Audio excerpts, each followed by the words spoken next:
I fucking love this movie. It was bonkers. It was exactly what I think everybody needs right now. So to kind of start, I'm just going to go and pivot to you. Why do you love dolls so much? Well, that's a private matter. You should not be asking me that in front of the camera. That's a little bit embarrassing.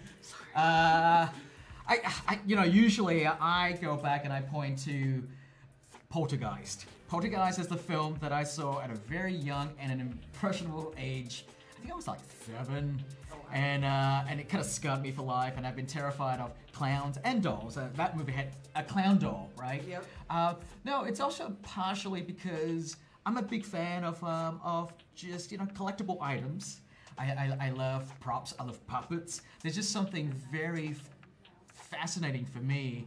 The idea of you can put life into this inanimate object and make people think that it's its own entity, its own being, right? And then if you go one step further, right, then the psychological part takes in, which is now you have this creepy doll that could possibly have its own life, and maybe it is controlling you. So it's all that kind of stuff that I guess I love as a horror fan.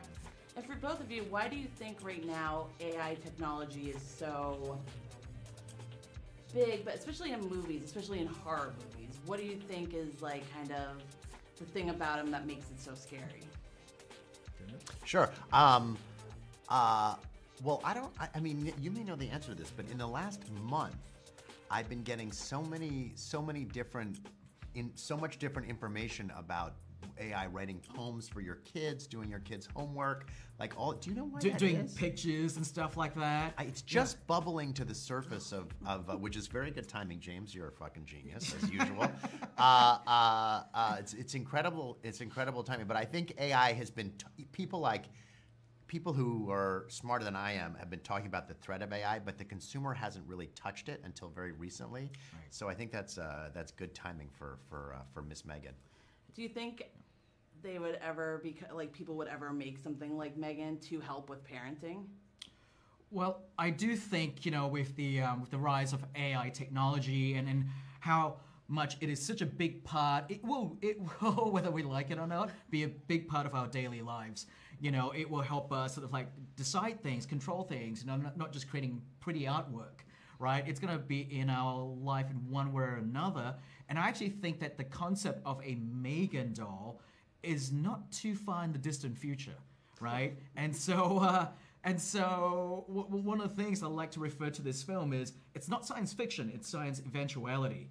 And so it's only a matter of time that it probably may not be to the extent that M3GAN is in terms of how sophisticated she is, but all that is just a matter of time. And it is a movie that is pretty relevant in the time that we're in right now, with how much we are so addicted to technology, to our phones, to the internet, just technology in general, and social media as well. That M3GAN just felt like it was the right movie to come along. And to round everything up, what do you guys think is most scary about M3GAN? Most scary about M3GAN? I think it's the spider walk, but. Oh, yeah. What's scary about M3GAN for me is watching Jason dress as M3GAN. Oh, that was incredible. Oh my God. That was incredible. Did you see his Halloween outfit? He's gonna get to see it again very soon. Oh my God. Very soon. That's the next phase of my don't love it, I'm scarred for life.